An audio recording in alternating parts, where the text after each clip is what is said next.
The shadow tells. Every shadow hides a story. আসসালামু আলাইকুম, welcome to episode number 1। এটা হচ্ছে আমার ইউটিউব চ্যানেলের প্রথম একটা এপিসোড। এখানে আমি ভূতের কাহিনী আপনাদেরকে বলে শোনাবো। এটা হতে পারে আমার লেখা বা আপনাদের লেখা কোনো সত্যি ঘটনা বা কাল্পনিক ঘটনা, যে কোনো কিছুই। এটা হচ্ছে ভয়েসের মাধ্যমে বলা, যাতে আপনারা ভিতরে ভয় বা একটা এন্টারটেইনমেন্ট ফিল করতে পারেন। এই জন্যই হচ্ছে আমার চ্যানেলটা খোলা। আশা করি আপনাদের কাছে ভালো লাগবে। যদি ভালো না লাগে তো আমাদেরকে জানাবেন যে আপনাদের কোন জায়গায় ভালো লাগেনি, কেন ভালো লাগেনি, অবশ্যই কমেন্ট করবেন। আর অবশ্যই সাবস্ক্রাইব করবেন এবং অন্যদের সাথে শেয়ার করে আমাদের পাশে থাকবেন। আজকে আমি আমার প্রথম এপিসোডটা শুরু করতে যাচ্ছি একটি হসপিটালের কাহিনী নিয়ে। তো বেসিক্যালি হসপিটালের কাহিনী সবাই একটু একটু পছন্দ করে, তো ওই হিসেবে এই কাহিনীটি লেখা। এটা হচ্ছে কাল্পনিক একটি কাহিনী, এটা আপনাদেরকে বলবো। আশা করি আপনাদেরকে ভালো লাগবে। তো আর দেরি না করে কথা না বাড়িয়ে আজকে শুরু করতে যাচ্ছি আমাদের এপিসোড নাম্বার 1। কয়েক মাস আগে আমার মায়ের কিডনিতে পাথর ধরা পড়ে, যার জন্য পিসিএনএল অপারেশন প্রয়োজন হয়। তাই 2025 সালে রোজা ঈদের পর মাকে নিয়ে যেয়ে হাসপাতালে ভর্তি করানোর জন্য।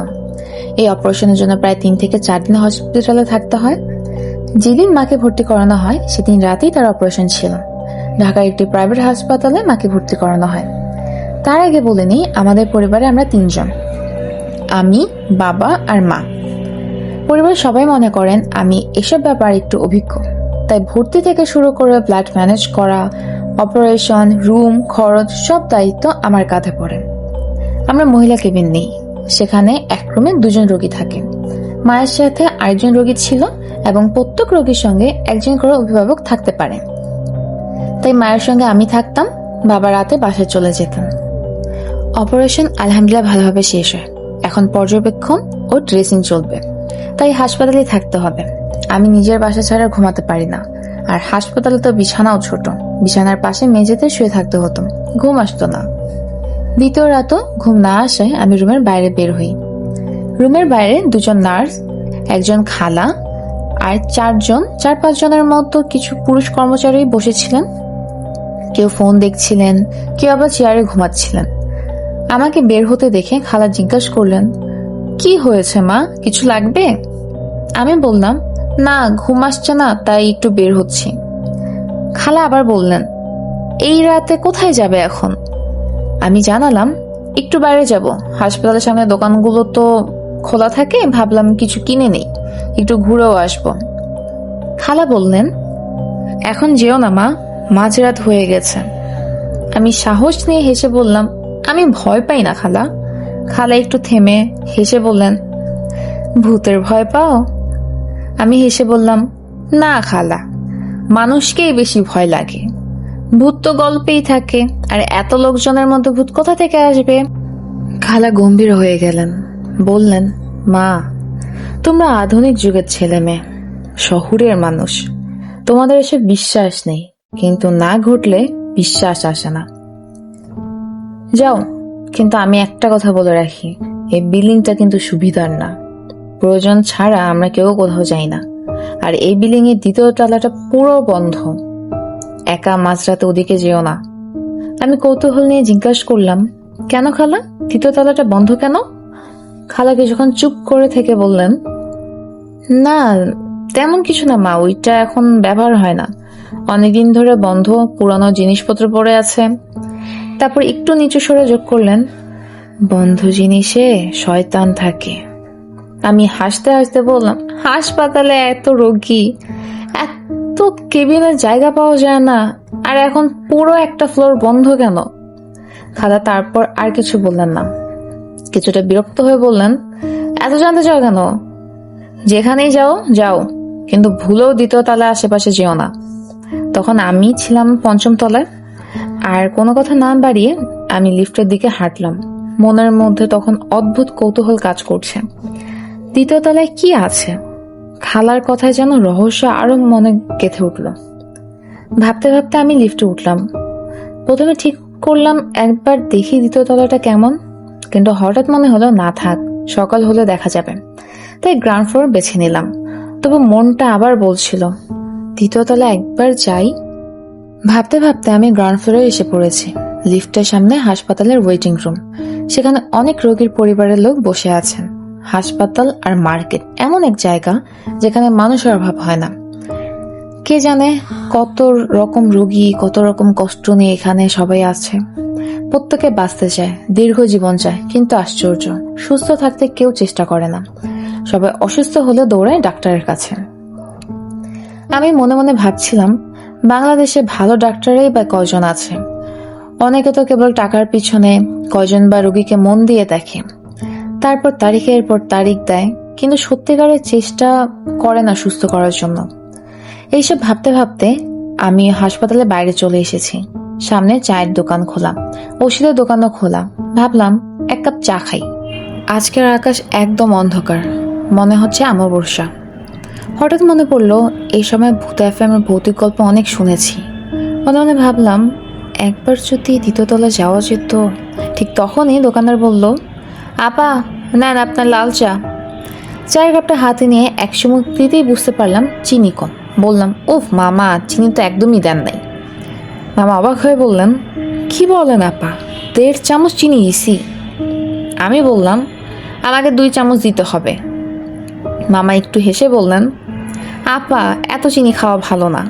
আমি বললাম, শোনো মামা, আমি সপ্তাহে 1-2 বার চা খাই, তাই মনের মতো না হলে খাওয়া চলে না। আচ্ছা দেন আমি দেখি। একটু পর চা ফেরত দিয়ে বললাম, এবার দেখেন তো ঠিক আছে কিনা। চুমুক দিয়ে বললাম, একেবারে পারফেক্ট। মামা তখন জানতে চাইলো, আপা এত রাতে বাইরে কি করতেছেন? আপনার রোগী কি হাসপাতালে? আমি বললাম, হ্যাঁ, আমার মা ভর্তি আছেন। ও আচ্ছা, কোন বিল্ডিং এ? আমি বললাম, ওই তো 3 নম্বর বিল্ডিং এ। সে একটু ভুরু কুচকে বলল, ওই বিল্ডিং থেকে এত রাতে বের হয়েছেন, তাও একা? আমি হেসে বললাম, তাতে কি হইছে? এত মানুষ উঠানামা করছে, আর আমি গেলে কি হইছে? সে একটু থেমে নিচু গলায় বলল, না আসলে ওই বিল্ডিং এ একটু ঝামেলা আছে। আমি থেমে গেলাম। তার কথা শুনে মনে হলো সেও কিছু জানে, কিন্তু ভান করে জিজ্ঞাসা করলাম, কি ঝামেলা? সে বলল, আপা আপনি তো জানেন না, এই ঝামেলা তো প্রায় 6 বছর ধরে চলতেছে। আমরা পুরনো মানুষ, আমরা জানি এ ব্যাপারে। দেখেন না, ওই হাসপাতাল 2য় তলায় কেউ থাকে না, একটা পুরো তলা কেমনে বন্ধ রাখা যায় বলেন তো? আমি জিজ্ঞাসা করলাম, কি হয়েছিল সেখানে? মামা একটু নিচু স্বরে বলল, আমি পুরোটা জানি না, কিন্তু একটু শুনছি 2য় তলা আসলে একটা লাশ রাখার ঘর বা কেবিন এরকম ছিল। একবার এক রোগীর কিডনি চেঞ্জ করা হয়, তো ডাক্তার সামান্য ভুলের জন্য রোগীর ভিতরে রক্ত শুরু হয়, রক্ত বমি এরকম কিছু নাকি হয়েছিল। তো মারা যাওয়ার আগে নাকি রোগী বারবার বলছে, আমাকে বাঁচান, আমি বাঁচতে চাই, কেন আপনারা ভুল করলেন? এরপরে ওই তলায় বিভিন্ন ধরনের ঘটনা ঘটা শুরু করে। তারপর হাসপাতাল কর্তৃপক্ষ পুরো ফ্লোরটাই বন্ধ করে দেয়।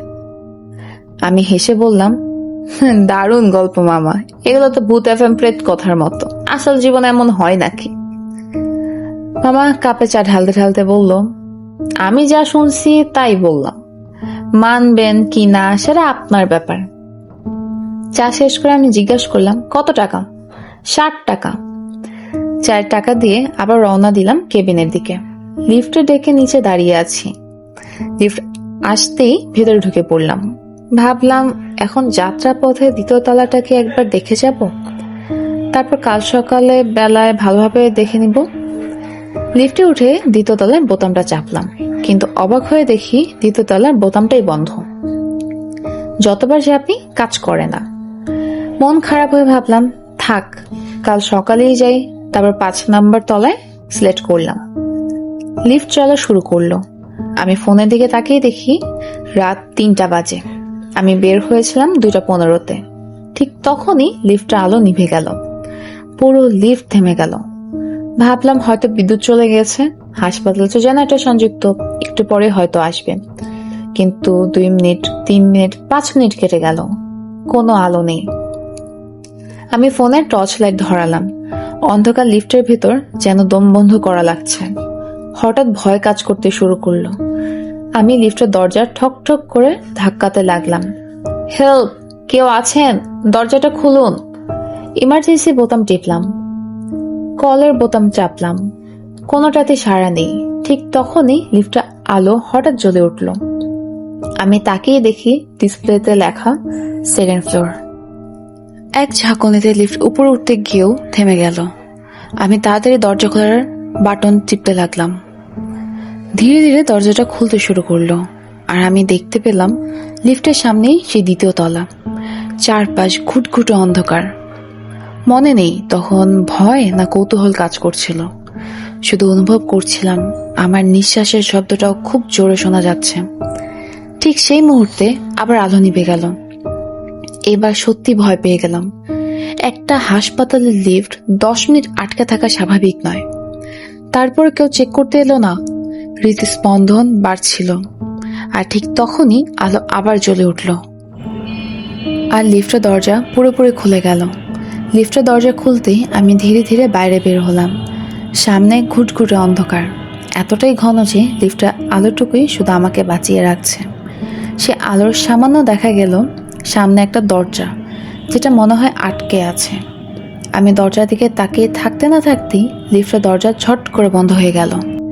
চমকে পিছনে ফিরলাম, তাড়াহুড়া করে দরজা খোলার বোতাম চাপতে লাগলাম, কিন্তু লিফট যেন মৃত, কোনো সাড়া নেই। ভয় তখনও পুরোপুরি কাজ করছে না, শুধু মাথা কাজ করছে না। কি করব বুঝতে পারছি না। মোবাইলে টর্চ জ্বালালাম, আলোর সামনে দরজাটা একটু ভালো করে দেখতেই চাইলাম। দরজা বন্ধ, কিন্তু তালা দেওয়া নেই।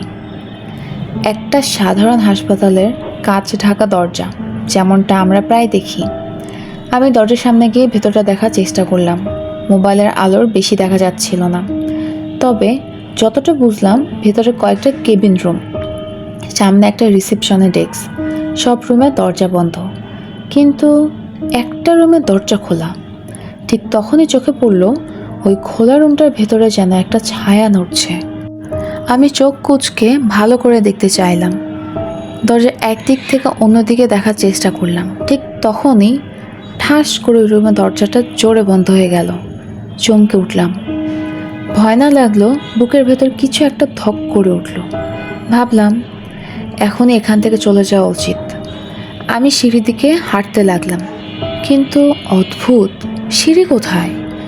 আমি পুরো ফ্লোরটা চক্কর দিলাম, কোথাও কোনো সিঁড়ির চিহ্ন নেই। একটা হাসপাতালের ফ্লোরে সিঁড়ি নেই। এ কেমন অদ্ভুত জায়গা! ভয় এবার সত্যি আমাকে গ্রাস করতে শুরু করলো।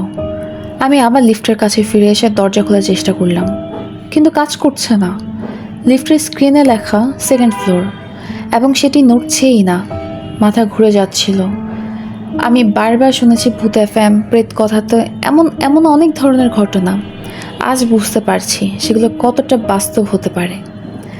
আমি নিজেকে সামলে ভাবতে লাগলাম, ওইসব গল্প যারা এমন অবস্থা পড়েছিল তারা কি করেছিল, কিন্তু এখন কোনো বুদ্ধি কাজ করছে না।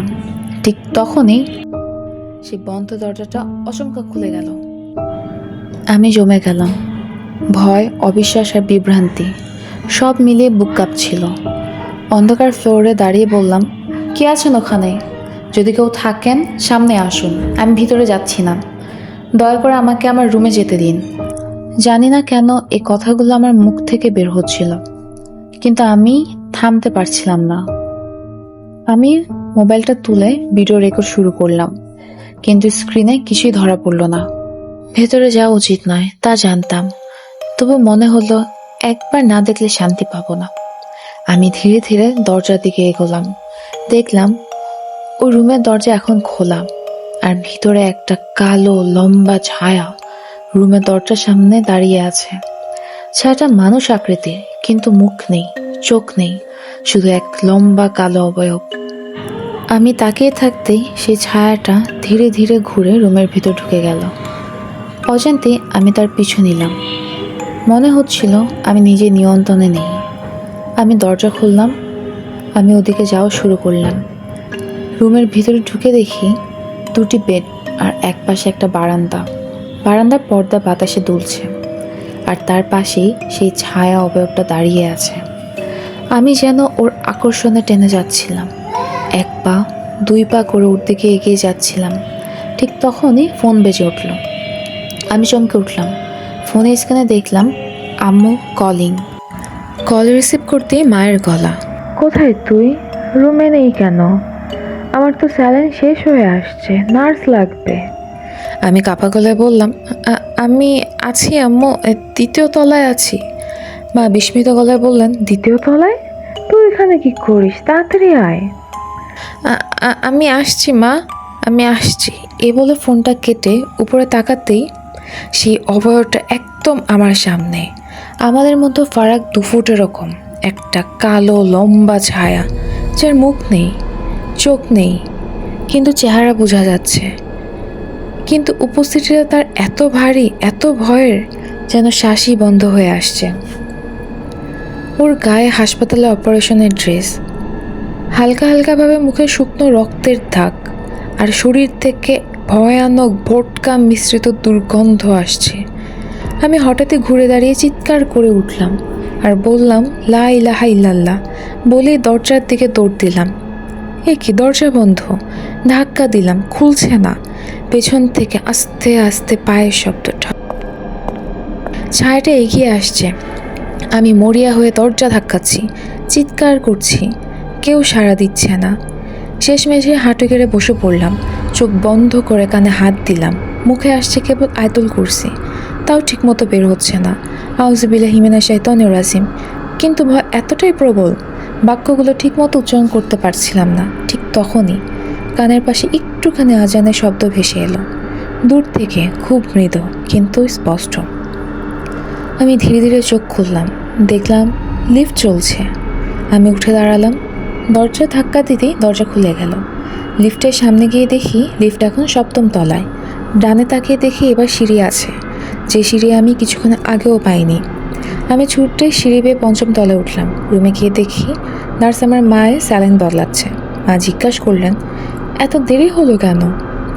আমি কোনো রকমে বললাম, লিফট আটকে গিয়েছিল, তাই সিঁড়ি দিয়ে উঠতে গিয়ে পড়ে গিয়েছিলাম।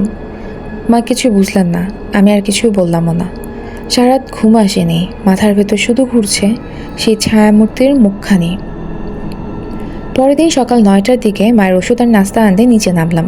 ফিরে আসার সময় ভাবলাম একবার দ্বিতীয় তলাটা দেখে যাই। সিঁড়ি বেয়ে উঠে সেই জায়গায় গিয়ে দেখি দরজাটা বা তালাবদ্ধ। বাইরে এক কেয়ারটেকার বসা। আমি জিজ্ঞেস করলাম, আঙ্কেল, আপনি কি এখনই দরজাটা তালা দিলেন? তিনি অবাক হয়ে বললেন, না বাবা, এই দরজার তো কয়েক বছর ধরেই তালা দেওয়া। আমি হতভম্ব হয়ে বললাম, কিন্তু কাল তো এটা খোলা ছিল, আমি তো ভিতরে গিয়েছিলাম। আঙ্কেল এক দৃষ্টিতে আমার দিকে তাকিয়ে বললেন, কাল আপনি যা দেখেছেন আর ফিরে এসেছেন, তার মানে আপনি ভাগ্যবান, অনেকের ফেরে না। আমি কাপা গলায় বললাম, আপনি কি জানেন এই ফ্লোরে আসলে কি আছে? তিনি গভীর নিঃশ্বাস ফেলে বললেন, কাল আপনি যাকে দেখেছেন সে ছিল এখানকার এক রোগী। কিডনি অপারেশন হচ্ছিল, সব ঠিকঠাকই ছিল, কিন্তু পরে ভিতরে ব্লিডিং শুরু হয়। তার জ্ঞান ফেরা ছিল আধো আধো। তিনি তার মধ্যেই বলতে থাকে, আমি মরতে চাই না, আমাকে বাঁচান, আপনারা কি চিকিৎসা করেছে, আমাকে বাঁচান। কিন্তু কেউ পারল না। আসলে মৃত্যুর কাছে কেই বা পারে। তারপর থেকে তার আত্মা নাকি এই ফ্লোরে আটকে আছে। একটার পর একটা অঘটন ঘটতে লাগলো। সুস্থ রোগীরা হঠাৎ করে রক্তবমি করত, কেউ কেউ মারা যেত। অবশেষে হাসপাতালের কর্তৃপক্ষ পুরো ফ্লোরটা বন্ধ করে দেয়। আপনি বেঁচে ফিরেছেন, আলহামদুলিল্লাহ। এখন উপরে যান, এই ফ্লোরে কখনোই ভুলে আসবেন না, রাতে একা বের হবেন না। আমি কোনো কথা না বলে লিফটের দিকে হাঁটতে লাগলাম। লিফটে উঠে দরজা বন্ধ হওয়ার আগে একবার এক পলক আমি ওই ঘরের দিকে তাকালাম। কাচের উপরে সেই কালো ছায়াটা আবারও দাঁড়িয়ে, আমার দৃষ্টি তার দিকে আটকে রইল, তার দৃষ্টি আমার দিকে। এক পলক, তারপর দরজা ঠাস করে বন্ধ হয়ে গেল। এই হলো আমার সেকেন্ড ফ্লোর স্টোরির গল্প। আশা করি আপনাদের কাছে ভালো লেগেছে। আর যদি ভালো না লাগে, কোথায় ভালো লাগেনি, কেন ভালো লাগেনি, এটা অবশ্যই আমাকে কমেন্ট করে জানাবেন। তাহলে পরবর্তীতে আমি চেষ্টা করব সেই জিনিসগুলো আরো ইমপ্রুভ করার জন্য, যাতে আপনাদের কাছে আমি ভালোভাবে প্রেজেন্ট করতে পারি। আর আপনাদের লেখা যদি কোনো গল্প থাকে বা আপনাদের সাথে ঘটে যাওয়া যদি কোনো গল্প থাকে, আপনি চাইলে আমাদের সাথে শেয়ার করতে পারেন। তা হচ্ছে ভয়েসের মাধ্যমে আপনার গল্পটাকে বাস্তব করে তোলার চেষ্টা করব। যদি থাকে আমাকে কমেন্ট সেকশনে জানাবেন, তাহলে পরবর্তীতে আমি আপনাদের জন্য ব্যবস্থা নিয়ে আসবো। আপাতত প্লিজ আপনারা লাইক করবেন, সাবস্ক্রাইব করে আমাদের পাশে থাকবেন। আজকে পর্যন্ত এটুকুই। ভালো থাকবেন সবাই। আল্লাহ হাফেজ।